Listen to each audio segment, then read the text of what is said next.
Alors, on se retrouve dans le livre d'Ésaïe au chapitre 8 et on va lire aujourd'hui les 10 premiers versets.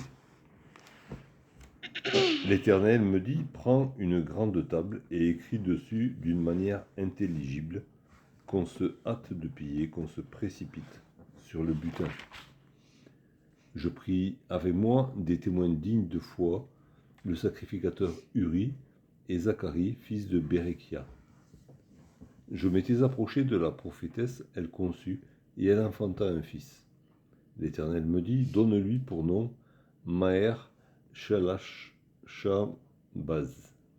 Car avant que l'enfant sache dire mon père, ma mère, on apportera devant le roi d'Assyrie les richesses de Damas et le butin de Samarie. L'Éternel me parla encore et me dit, parce que ce peuple a méprisé les eaux de Siloué qui coulent doucement, et qu'il s'est réjoui au sujet de Rétzin et du fils de Rémalia. Voici, le Seigneur va faire monter contre eux les puissantes et grandes eaux du fleuve, le roi d'Assyrie et toute sa gloire. Il s'élèvera partout au-dessus de son lit, et il se répandra sur toutes ses rives. Il pénétrera dans Juda, il débordera et inondera. Il atteindra jusqu'au cou. Le déploiement de ses ailes remplira l'étendue de ton pays, ô Emmanuel. Poussez des cris de guerre, peuple, et vous serez brisés. Prêtez l'oreille, vous tous qui habitez au loin. Préparez-vous au combat, et vous serez brisés. Préparez-vous au combat, et vous serez brisés. Formez des projets, et ils seront anéantis. Donnez des ordres, et ils seront sans effet, car Dieu est avec nous. Ouais.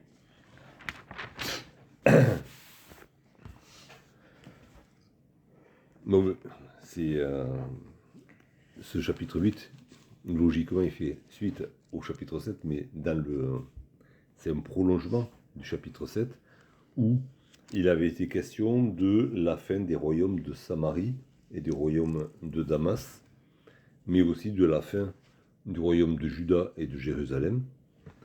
Et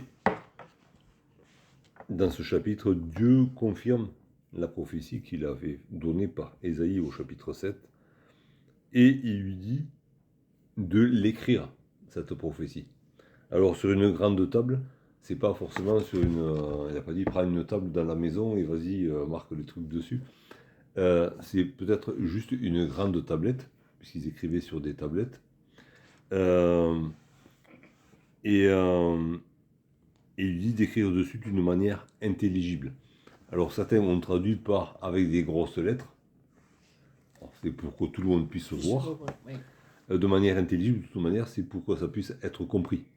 Hein, et c'est là où il y a une différence entre les prophéties que donne Dieu dans sa parole et d'autres sortes de prophéties, genre Nostradamus, où on ne comprend rien à ce qui se raconte, où on peut interpréter de différentes manières, et ça marchera toujours parce qu'en fait ça veut rien dire.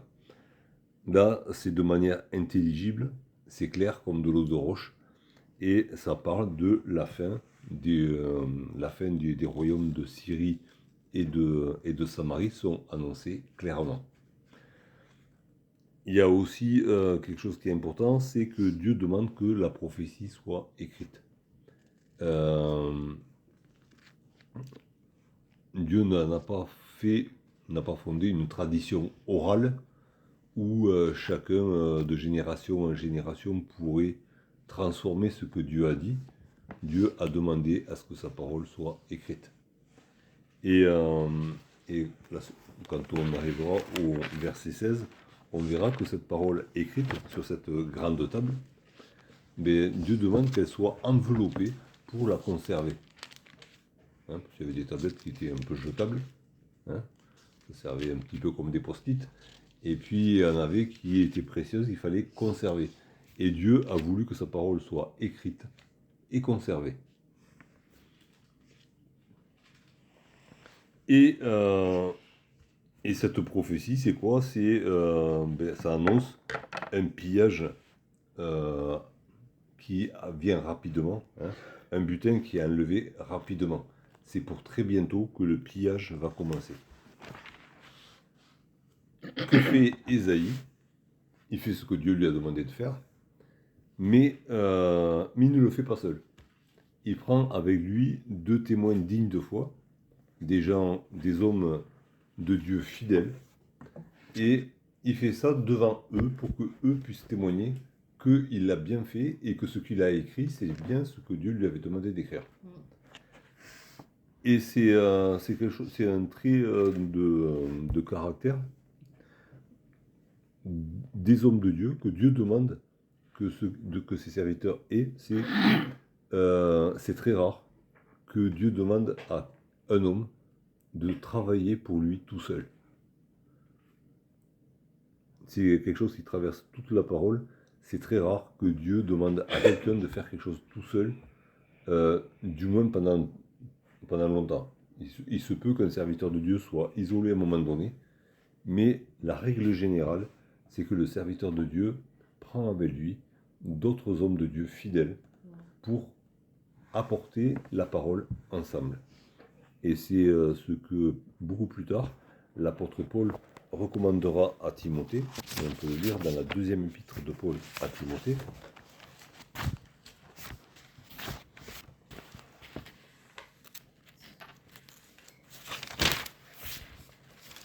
Dans 2 Timothée, chapitre 2, le verset 2.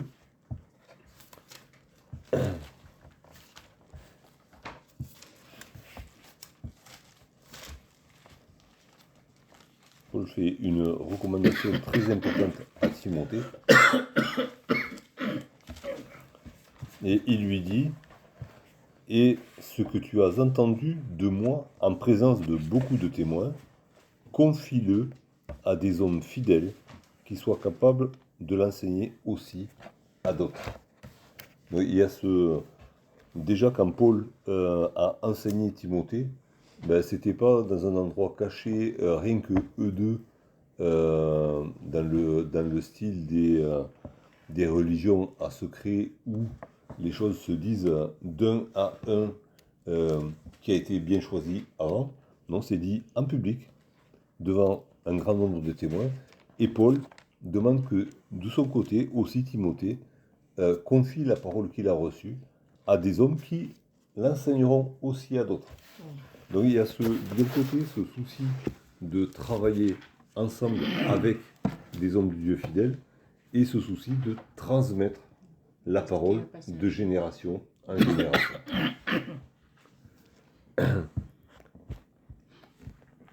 Versets 3 et 4, il est question ici en fait de la femme d'Ésaïe, hein, alors qui apparemment était prophétesse aussi, ou alors elle était appelée prophétesse parce que c'était la femme du prophète, à savoir, mais peu importe. Cette femme, donc Ésaïe a un deuxième enfant, puisque au chapitre 7, on avait vu qu'il en avait déjà un garçon. Là, il a un deuxième garçon. Peut-être qu'il en avait eu d'autres, hein, au passage. Ça, on ne sait pas. Hein. On n'a pas le nombre d'enfants d'Ésaïe. Mais il a eu au moins 2 garçons. Voilà. Et donc, il a un deuxième garçon. Et Dieu lui demande de l'appeler butin rapide, en gros. Hein, pour, encore une fois, confirmer cette prophétie. Donc c'est la 3e confirmation de l'annonce de la destruction des royaumes de Syrie et de Samarie que donne Dieu. Et on se souvient qu'au chapitre 7, quand Ésaïe était allé voir le roi, Dieu lui avait dit: prends avec toi ton fils. Et cet autre fils s'appelait un reste reviendra. Donc il portait aussi de la part de Dieu ce message: le peuple de Dieu sera dispersé à la limite de l'extinction, mais un reste reviendra et la nation renaîtra. Et donc Dieu demande à Ésaïe, encore une fois, de donner un nom spécial à ce fils qui arrive pour qu'il soit, on va dire, le témoin de la prophétie que Dieu a donnée à son père. Et c'est quelque chose qu'on retrouvera un peu plus bas dans la lecture, au verset 18, il est question d'Ésaïe et de ses fils qui sont témoins de la parole de Dieu.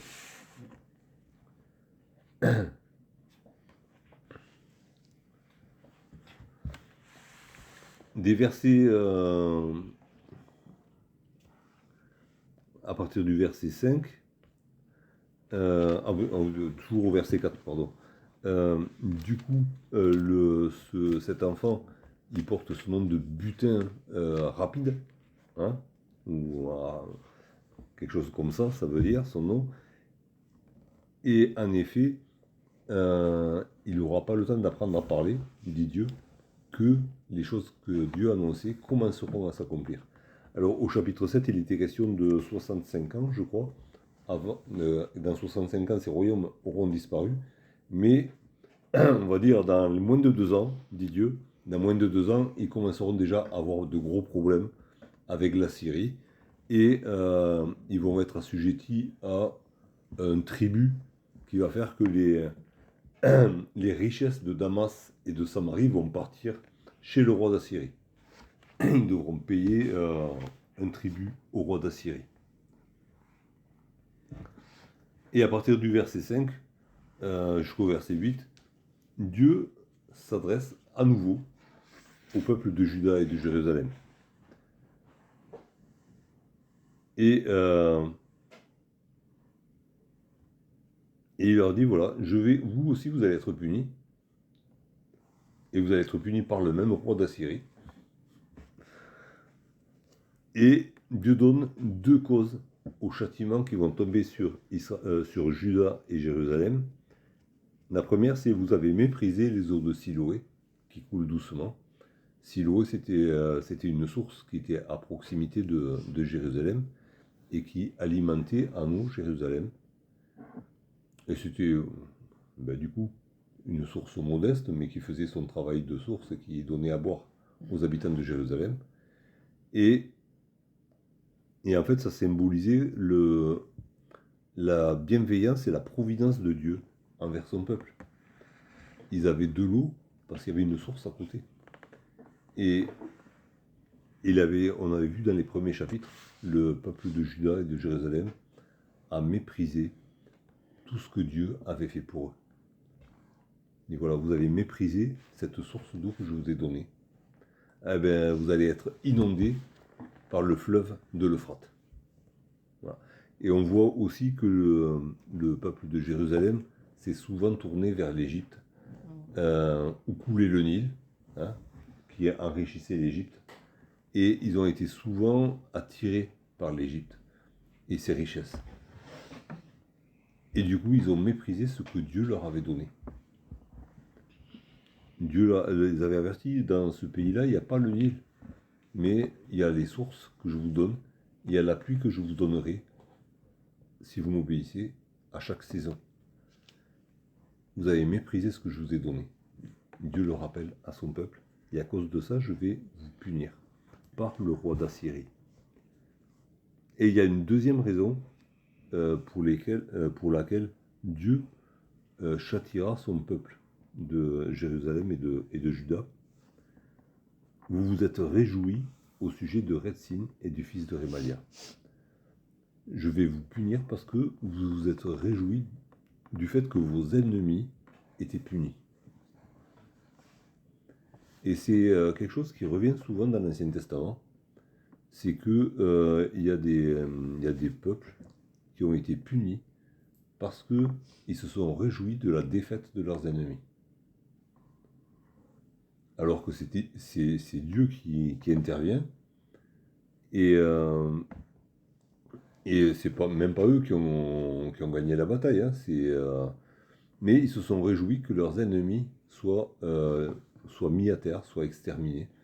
Et Dieu ne veut pas de ce genre de joie malsaine.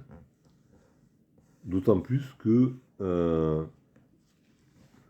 au chapitre 7, Dieu les a avertis, je vais faire disparaître ces peuples, et ensuite, ça sera votre tour, parce que si vous ne croyez pas, vous ne subsisterez pas. Et en fait, Dieu annonce qu'ils vont être punis, Et il leur donne une preuve. C'est que, avant de les punir eux, il va punir les autres. Et ce qu'attend Dieu, c'est pas qu'ils fassent la fête parce que Damas et Samarie sont tombés. Ce que Dieu attendait, c'est qu'ils se repentent en voyant que la parole de Dieu était en train de s'exécuter. Dieu ne voulait pas leur offrir une occasion de faire la fête sur la défaite des autres. Dieu voulait juste leur apporter une confirmation de la prophétie. Et ils ont fait tout le contraire. Ils ont fait la fête parce que leurs ennemis avaient pris le bouillon et ils ont continué leur petite vie sans Dieu. Et ce comportement-là, Dieu, il est très sensible, à tel point qu'il en fait même la remarque à Salomon, à un moment donné. Je propose de lire dans le premier livre des rois. On aurait pu trouver d'autres passages, hein, où Dieu est en colère contre des peuples qui se sont réjouis de la défaite des autres. Mais dans 1 roi au chapitre 3, c'est l'épisode où Dieu apparaît à Salomon et lui dit demande-moi ce que tu veux et je te le donnerai. Et Salomon demande à Dieu la sagesse pour pouvoir gouverner le peuple de Dieu. Il ne demande que ça. Et dans 1 roi au chapitre 3, et à partir du verset 10, Dieu répond à Salomon. Et donc il lui dit, il est écrit, cette demande de Salomon plut au Seigneur. Et Dieu lui dit, puisque c'est là ce que tu demandes, donc la sagesse, puisque tu ne demandes pour toi ni une longue vie, ni les richesses, ni la mort de tes ennemis, et que tu demandes de l'intelligence pour exercer la justice, voici, j'agirai selon ta parole. Je te donnerai un cœur sage et intelligent, de telle sorte qu'il n'y aura eu personne avant toi, et qu'on ne verra jamais personne de semblable à toi.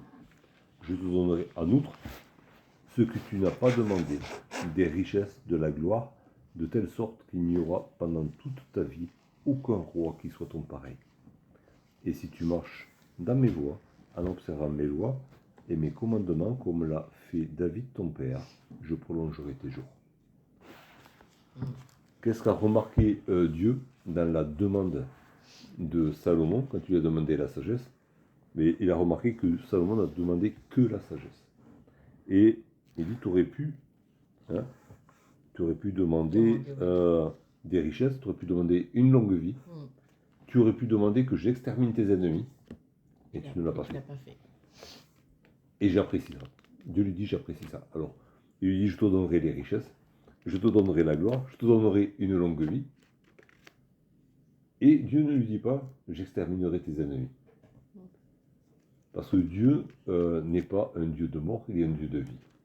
Et quand il donne la mort, c'est toujours à contre-cœur. C'est après avoir averti très longtemps. Mais si Salomon avait demandé débarrasse-moi de tous mes ennemis, c'est sûr que Dieu n'aurait pas répondu à cette demande. Et Dieu n'aurait peut-être pas accordé la sagesse non plus. De toute manière, ça n'aurait pas été une demande de sage de la part d'un homme de Dieu. Et du coup, c'est important de se souvenir de ces choses-là. Si Dieu punit nos ennemis, ce n'est pas une raison de se réjouir. Alors, on peut se réjouir de la délivrance que Dieu nous a accordée. Si on était oppressé et qu'on est libre, ok. Mais on ne peut pas, devant Dieu, se réjouir de la mort de qui que ce soit. Dieu est le Dieu de la vie. Il n'est pas le Dieu qui donne la mort.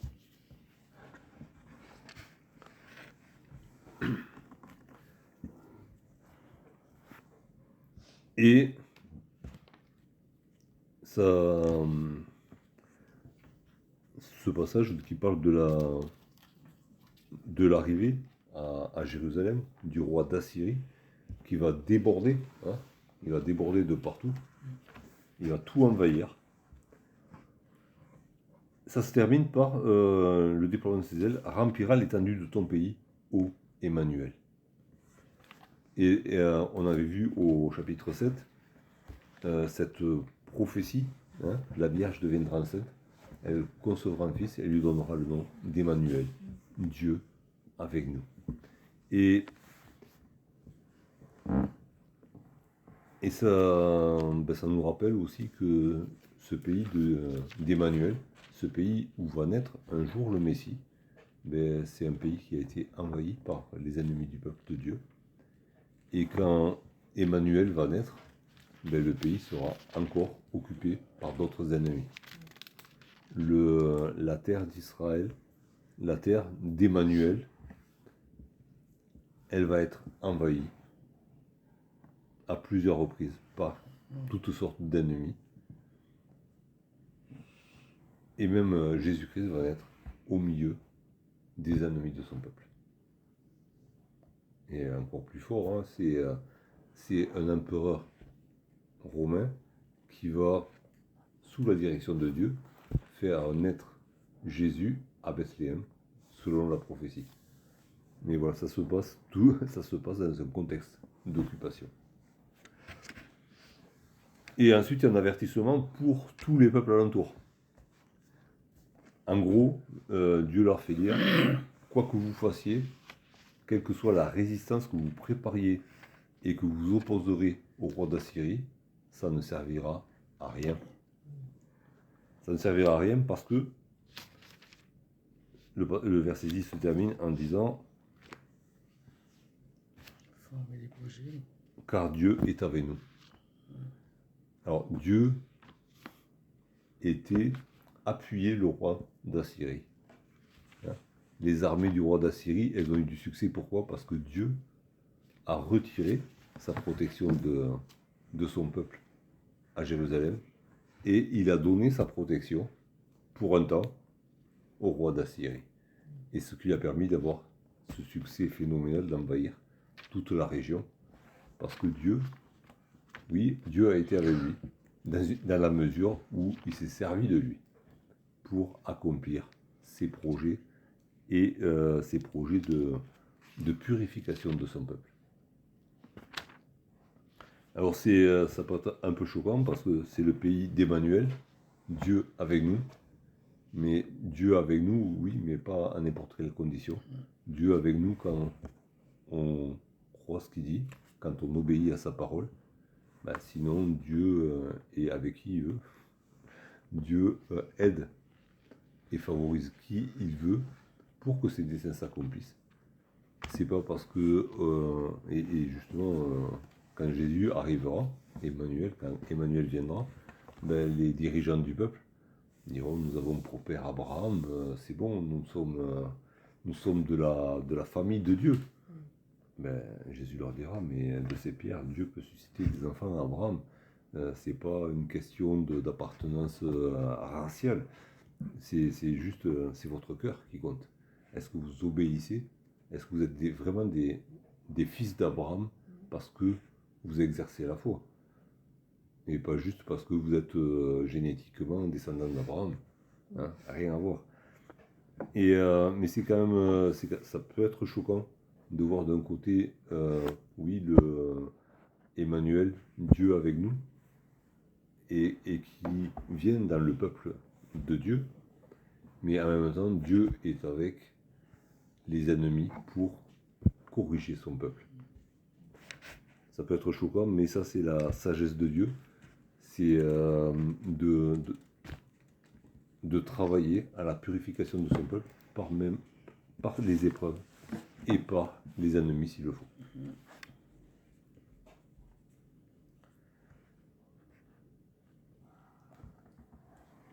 Alors ce peuple de Juda, il a été puni.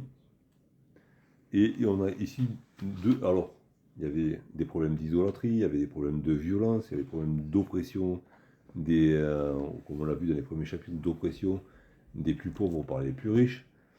Il y avait un tas de problèmes. Ici, il y a deux choses qui sont sorties. C'est vous avez méprisé ce que je vous ai donné et vous vous êtes réjoui de la mort de vos ennemis. Alors si, par exemple, on voit nos ennemis qui sont punis, et de manière évidente, on peut être convaincu que ça vient de la part de Dieu,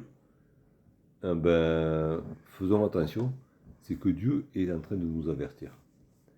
Et ça m'a rappelé, puisqu'il était question ici de Siloé, ça m'a fait penser à ce qui est arrivé du temps de Jésus. Des gens sont venus le voir, ils lui ont dit, mais qu'est-ce que tu en penses là, de l'actualité, cette tour qui est tombée et qui a écrasé une vingtaine de personnes, je ne sais plus exactement le nombre qu'il y avait. Mais Jésus n'a pas dit, il a dit, mais c'est juste que si vous ne vous repentez pas, vous périrez de la même manière. Et quand on voit Dieu qui intervient, c'est pas le moment de se réjouir des dégâts qu'il a fait. Et même s'il a fait des dégâts chez nos ennemis, c'est pas le moment de se réjouir de ça, c'est le moment de réfléchir. Est-ce que Dieu n'est pas en train de nous avertir? Si vous ne vous repentez pas, vous périrez de la même manière. Eux, voilà, vous supposez qu'ils sont morts à cause de leur péché. Jésus n'a pas dit à ces gens-là qui supposaient que ces malheureux qui avaient été écrasés, les gens supposaient que voilà, ils étaient morts à cause de leur péché. Jésus n'a pas dit non, ils ne sont pas morts à cause de leur péché. Mais vous, si vous ne vous repentez pas, vous périrez de la même manière. Alors, au lieu de se moquer ou de se réjouir de la punition des autres, regardons-nous nous-mêmes et examinons-nous nous-mêmes et repentons-nous de nos péchés. Parce que Dieu peut nous punir de la même manière. C'est, je pense, un avertissement solennel qui est là et qu'on doit prendre au sérieux pour chacun de nous, chacune de nos vies. Et encore une fois, nous examiner nous-mêmes avant de